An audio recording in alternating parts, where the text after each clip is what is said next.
Halo, assalamualaikum warahmatullahi wabarakatuh. Bagaimana kabarnya? Semoga baik-baik saja ya. Hehehe. Oke, nah di sini saya akan mencoba menjelaskan untuk modul 1 dan modul 2 ya. Nah, kemarin kan sudah saya bagikan untuk modul 1 dan modul 2 ya. Matematika kelas 9. Tapi masih ada banyak yang tanya-tanya ya. Pak, ini Pak gimana Pak ngerjainnya Pak, pusing ya atau liar ya. Oke, di sini saya akan menjelaskan secara singkat, padat dan mungkin jelas ya. Saya harapkan jelas, jadi tidak ada pertanyaan lagi. Oke, nah, oke di sini modulnya kemarin yang saya bagikan adalah modul 1 dan modul 2. Kalau kalian lihat susunannya ada kompetensi dasar, materi dan evaluasi. Pak, soalnya mana? Ini evaluasi itu namanya soal ya. Pak, materinya mana? Ya di materi ya. Nah, Pak, kemarin ada kompetensi dasar itu apa sih? Yaitu tujuan belajar kita nanti. Jadi nanti kalian itu setelah belajar ini akan mendapatkan apa sih? Itu oke. Oke. Kompetensi dasarnya adalah kalian nanti dapat menjelaskan dan menentukan kesebangunan dan kekongruenan antar bangun datar. Jadi nanti kalian dapat tahu kongruen antar bangun datar. Bangun datar itu ya kayak segi 3, segi 4, segi 5 ya, sampai segi tak hingga ya. Nah, dan materinya, nah oke. Dua bangun itu dikatakan kongruen apabila bentuknya sama dan ukurannya sama ya. Intinya gitu. Jadi kalau bentuknya sama dan ukurannya sama, pastilah dia nanti kongruen. Simbolnya ini ya, sama dengan, terus ada huruf S kebalik di atasnya. Contoh, nih mobil nih, kongruen nggak ini? Kalau kita lihat bentuknya sama, ukurannya juga sama, berarti kongruen. Nih, kalau kita lihat bentuknya aja sudah berbeda, artinya tidak kongruen. Sekarang dua kursi ini nih, kongruen nggak kira-kira? Kongruen. Loh, Pak, itu kan ada bolong-bolongnya. Iya, nggak apa-apa. Asal, karena kan yang diperhatikan adalah ukurannya sama bentuknya. Bentuknya sama, ukurannya sama. Ya sudah, kongruen itu namanya. Nah, kemudian dua kursi ini bentuknya sama, tapi ukurannya tidak sama ya enggak? Yang satu besar, satunya kecil. Udah gitu aja ya intinya. Nah, kemudian selanjutnya adalah syarat dua bangun datar kongruen itu sisi yang bersesuaian sama panjang, sudut yang bersesuaian sama besar. Nah, maksudnya gimana? Misalkan ada bangun seperti ini nih. Nah, apabila dua bangun itu belum belum sama hadapnya, jadi seperti seperti tadi ini nih. Nah, ini kan kongruen, tapi bentuk hadapnya belum sama. Kita samain, diputar dulu. Hijau ini diputar menjadi seperti diputar ke seperti yang pink ini ya. Nah, nanti kalau sudah kan sama nih, sisi yang bersesuaian sama. Maksudnya apa? Nah, ini AB ini kira-kira kalau di sini itu sama dengan mana? JK Pak. Nah, berarti AB dan JK itu sama. Nah, BC dengan KL ya, CD dengan LM gitu ya, semuanya AD dan JK. Nah, itu sama ya. Nah, kemudian sudut yang bersesuaian sama besar. Sudut itu mana sih? Ini nih, ini. Nah, ini tengah-tengahnya ini ya. Nah, ini namanya sudut ya. Sudut D sama dengan sudut M. Sudut B sama dengan sudut K. Sudut C sama dengan sudut L. Nah, kalau semuanya sama, kesimpulannya apa? ABCD kongruen dengan JKLM gitu. Mudah banget kan? Iya. Oke ya. Nah, sekarang kemudian soalnya. Kemarin saya kasih dua soal. Yang pertama ada di halaman. Nah, ini ada ralat sedikit. Halamannya ada halaman 206 harusnya ya. 206 di buku paket ya. Lakukan apa yang diperintahkan di sana ya. Kemudian nomor 2, gunting kertas. Nah, kalian nomor 1 kan disuruh gunting kertas tuh masih ada sisanya. Nah, sisanya itu untuk membuat rumah ini.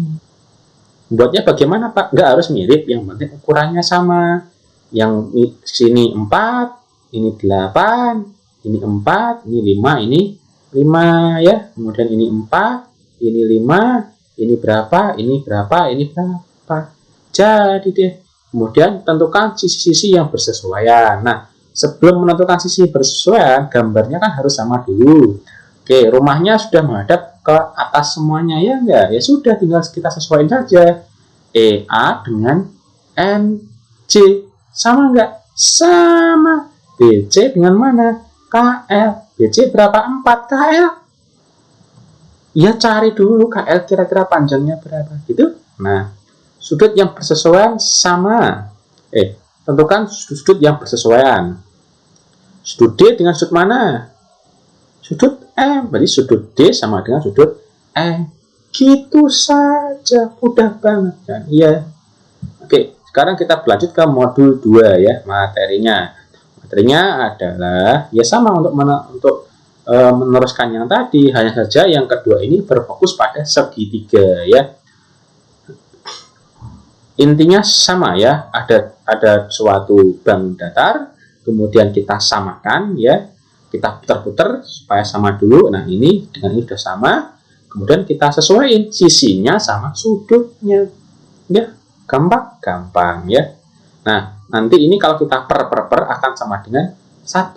Contoh AB per DE ya, AB kan sesuai dengan DE, kita bandingkan AB sama DE. AB kan sama dengan DE ya enggak?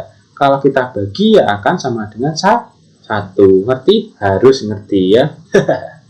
Oke, kemudian selanjutnya, nah, dua segitiga dikatakan kongruen jika memenuhi salah satu kondisi berikut. Jadi apabila memenuhi 1 dari 5 ini, artinya segitiga tersebut adalah kongruen ya.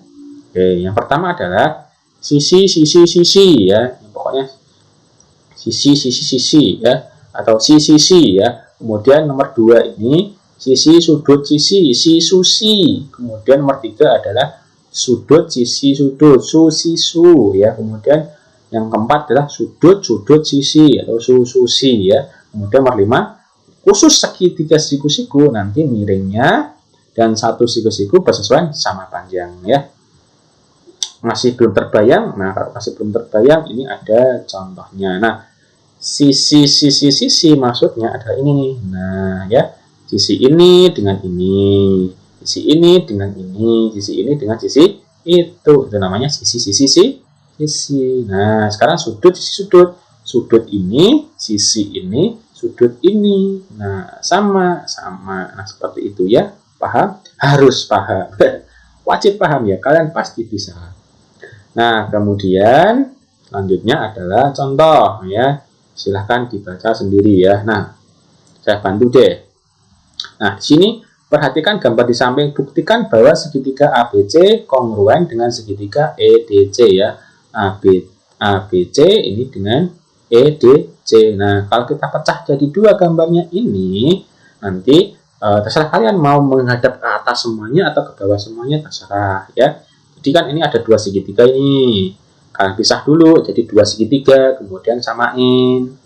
Nah, nanti akan ketemu AC itu sama dengan EC ya, besar. Nah, M ini dibaca dengan besar sudut ACB. Nah, sudut ACB ini berarti yang sini ya, ini itu sama dengan ECD. Nah, ini ya, nanti kalau sudah dapat akan memenuhi, kalau kita lihat ini kan sisi, sudut, sisi. Nah, berarti memenuhi kriteria. Jadi dua segitiga ini adalah kongruen. Gitu bisa? Harus bisa ya. Oke. Nah, sekarang ke soalnya atau evaluasinya ya. Nah, kerjakan di buku tugas kamu lengkap dengan caranya ya. Perhatikan gambar di bawah ini. Tunjukkan bahwa segitiga PQS dan segitiga RQS kongruen. Nah, caranya hampir sama kayak tadi ya. Gambar ini Kalian belah jadi 2. Nah, terus disamakan, menghadap ke kiri atau hadap ke kanan. Sesuaiin deh kira-kira nanti memenuhi yang mana. Kemudian nanti kesimpulannya kongruen atau tidak, seperti itu. Oke. Semoga dengan saya jelaskan dengan video ini kalian semakin pandai dan semakin pintar lagi dan semakin semangat lagi dalam belajar matematika. Bye. Assalamualaikum warahmatullahi wabarakatuh.